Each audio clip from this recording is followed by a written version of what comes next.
Welcome back. മൃഗസംരക്ഷണ വകുപ്പിൽ അനർഹർ pension വാങ്ങിയതിൽ നടപടി. പെൻഷൻ വാങ്ങിയെന്ന് കണ്ടെത്തിയ 73 പേരിൽ നിന്ന് 18% പലിശയടക്കം തുക തിരിച്ചുപിടിക്കാൻ ഉത്തരവ്. ഉദ്യോഗസ്ഥർക്കെതിരെ വകുപ്പുതല നടപടിയെടുക്കാനും ഉത്തരവ് നിർദ്ദേശിക്കുന്നു. ഉത്തരവിന്റെ പകർപ്പ് റിപ്പോർട്ടറിന് ലഭിച്ചു. റിനു ശ്രീധർ നമുക്കൊപ്പം. റിനു ശ്രീധർ, എത്ര പേരെയാണ് അനധികൃതമായി പെൻഷൻ വാങ്ങുന്നുവെന്ന് കണ്ടെത്തിയത്? എല്ലാവർക്കുമെതിരെ നടപടിയുണ്ടോ?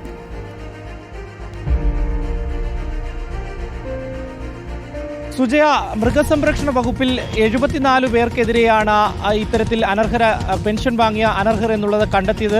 അതിൽ ഒരാൾ ഡെപ്യൂട്ടേഷനിൽ പോയിരിക്കുന്നു. മറ്റ് 73 പേർക്കെതിരെയാണ് ഇപ്പോൾ നിലവിൽ ഈ വകുപ്പ്, മൃഗസംരക്ഷണ വകുപ്പ് നടപടിയെടുക്കുവാൻ വേണ്ടി തീരുമാനിച്ചിരിക്കുന്നത്. പക്ഷേ നേരത്തെ ഇത്തരത്തിൽ ഇവർ അനർഹമായി പെൻഷൻ വാങ്ങിയെന്ന് കണ്ടെത്തിയെങ്കിലും ഇവർക്കെതിരെ വകുപ്പ് തല നടപടികളോ ഒന്നും തന്നെ എടുത്തിരുന്നില്ല. ഈ വാർത്ത റിപ്പോർട്ടർ TV പുറത്തു കൊണ്ടുവരികയും ചെയ്തിരുന്നു. ഇന്നിപ്പോൾ ഇതാ സർക്കാർ ഉത്തരവ് ഇറക്കിയിരിക്കുന്നു. മൃഗസംരക്ഷണ ഡയറക്ടറോട് ആവശ്യപ്പെട്ടിരിക്കുന്നു.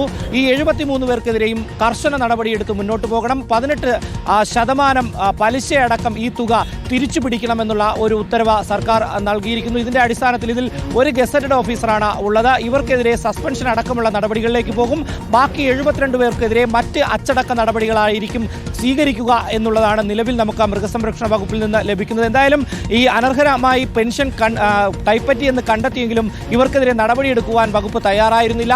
ഇപ്പോൾ സർക്കാർ കൃത്യമായി തന്നെ ഒരു ഉത്തരവ് നൽകിയിരിക്കുന്നു. മൃഗസംരക്ഷണ ഡയറക്ടർക്ക് കർശനമായി തന്നെ നടപടിയെടുത്ത് മുന്നോട്ട് പോകണം എന്നുള്ള ഒരു ഉത്തരവാണ് നൽകിയിരിക്കുന്നത്. ഉത്തരവിന്റെ പകർപ്പാണ് നമ്മൾ ഇപ്പോൾ പുറത്തുവിടുന്നത്. സുജയ.